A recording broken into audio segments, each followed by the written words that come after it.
નમસ્તે બાળકો, good morning વિદ્યાર્થી મિત્રો. માધવ વિદ્યા સંકુલ ઓનલાઈન વિડીયો લેક્ચરમાં આપનું હાર્દિક સ્વાગત છે. જેની અંદર હવે આપણે ધોરણ 10 વિજ્ઞાન વિડીયો 3 પ્રકરણ 8 પ્રજનનમાં સપુષ્પી વનસ્પતિમાં લિંગી પ્રજનન જોઈશું. આના પહેલાંના વિડીયો 2માં દ્વિભાજન, બહુભાજન, કલિકા સર્જન, અવખંડન, પુનર્જનન આ બધી વસ્તુઓનો અભ્યાસ કર્યો. હવે આપણે સપુષ્પી વનસ્પતિમાં પ્રજનન અંગોની આપણે ચર્ચા કરીશું, જેમાં લિંગી પ્રજનનમાં પ્રજનન કોષોના નિર્માણ માટે પ્રજનન કોષોના નિર્માણ માટે વિશિષ્ટ અંગોની જરૂર હોય છે અને આ વસ્તુ પુષ્પો દ્વારા પ્રાપ્ત થતી હોય છે. જેમ કે તમે અહીંયા એક આકૃતિ આપી છે જેમાં વનસ્પતિ પ્રજનનના ભાગ બતાવ્યા છે, જેમાં તમે જોઈ શકો છો એકદમ નીચે 2 પાંદડીઓ આપેલી છે. 2 પાંદડી, એમાં પાંદડી જે છે વજ્રપત્ર છે તમારું. પાંદડીની ઉપર અંદરના ભાગમાં અંડાશય આવેલો છે અને એકદમ ઉપર પાતળી જતી રચના, એની અંદર એકદમ પાતળી બ્લેક કલરની લાઈન પાતળા તંતુ જેવી દેખાય છે, જે પરાગવાહિની છે. એકદમ ઉપરનો ટોપ પરાગાસન, આ સાઈડ પરાગાસન અને અંદર એક જે તંતુ દેખાય છે જે પુંકેસર તંતુ, દલપત્ર. આ એના ભાગો છે, જેમાં આપણે પુંકેસર તંત્રની વાત કરીએ. પુંકેસર શું છે? તે પુષ્પનું નર પ્રજનન અંગ છે. તે 2 ભાગોથી ઘેરાયેલું છે. એક ઊભી દંડી જેવી રચના છે. પછી છે પરાગાશય, પીળા રંગનું નિર્માણ કરે છે અને પરાગરજમાં નર પ્રજનન કોષો આવેલા છે. પુંકેસર છે એ પુષ્પનું નર પ્રજનન અંગ છે, યાદ રાખજો. અને તે 2 ભાગોથી બનેલું છે પુંકેસર. પુંકેસરની અંદર યાદ કયા મુદ્દા રાખવાના? તો પુંકેસર એ પુરુષોનું નર પ્રજનન અંગ છે. પુષ્પનું નર અંગ, પુરુષોનું નહીં. પુંકેસર એ પુષ્પનું નર પ્રજનન અંગ છે. યાદ રાખજો બાળકો. વનસ્પતિના પ્રજનન અંગો પ્રશ્ન બોર્ડમાં બી પૂછાય છે અને સ્કૂલની સામાન્ય એકમ કસોટીઓમાં પણ પૂછાતું હોય છે. જેમાં આપણે પુંકેસરની વાત કરીશું.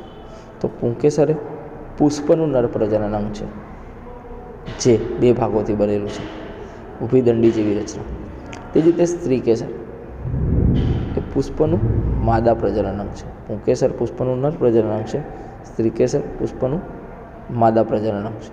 પુંકેસર 2 ભાગોથી ઘેરાયેલું છે અને સ્ત્રીકેસર પુષ્પના કેન્દ્રસ્થ ભાગમાં આવેલું હોય છે, જે 3 ભાગોનું બનેલું હોય છે. બરાબર છે? એક છે અંડાશય, બીજાશય, આધાર કે તળિયાનો ફૂલેલો ભાગ. અંડાશયમાં અંડક કે બીજાંડ નિર્માણ પામે છે. પ્રત્યેક અંડક કે બીજાંડમાં એક માદા પ્રજનન કોષ આવેલો હોય છે. પછી છે પરાગવાહિની, જે મધ્યમાં આવેલી લાંબી નલિકા છે.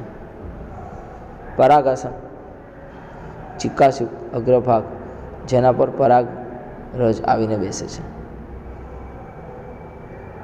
પછી છે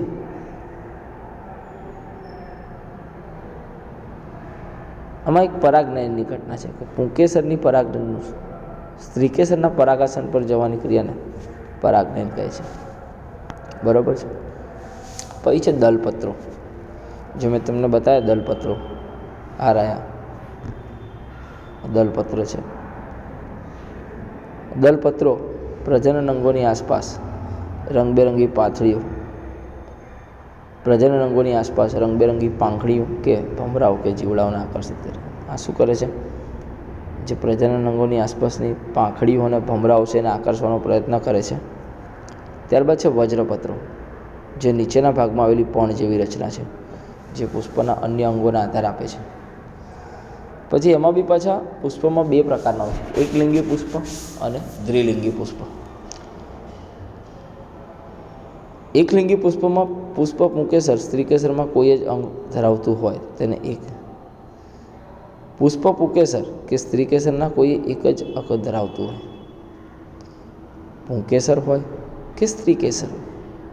પુંકેસર હોય એમાં પણ એક પુષ્પ હોય, પુંકેસર હોય એમાં પણ એક પુષ્પ, અથવા સ્ત્રીકેસર હોય એમાં પણ એક પુષ્પ હોય, તેને આપણે એકલિંગી પુષ્પ કહીએ. દાખલા તરીકે પપૈયું અને તરબૂચ. આ એકલિંગી પુષ્પના ઉદાહરણ છે, પપૈયું અને તરબૂચ. કારણ કે પપૈયું અને તરબૂચ જે છે એમાં પુંકેસર અથવા સ્ત્રીકેસરમાં એક જ પુષ્પ આવેલા છે.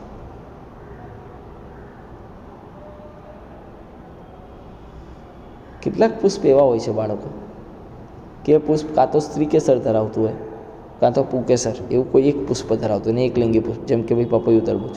પણ કેટલાક પુષ્પ એવા હોય જે પુંકેસર અને સ્ત્રીકેસર બંને પુષ્પ ધરાવતા હોય, જેને દ્વિલિંગી પુષ્પ કહે, જેમ કે જાસૂદ, રાઈ. પછી વનસ્પતિમાં લિંગી પ્રજનનની ક્રિયાવિધિ, જેમાં પરાગનયન. તો પરાગનયનની વ્યાખ્યા મેં તમને કીધી. પુંકેસરની પરાગરજનું સ્ત્રીકેસરના પરાગાસન પર જવાની ક્રિયાને પુંકેસરની પરાગરજનું સ્ત્રીકેસરના પરાગાસન પર જવાની ક્રિયાને પરાગનયન કહે છે.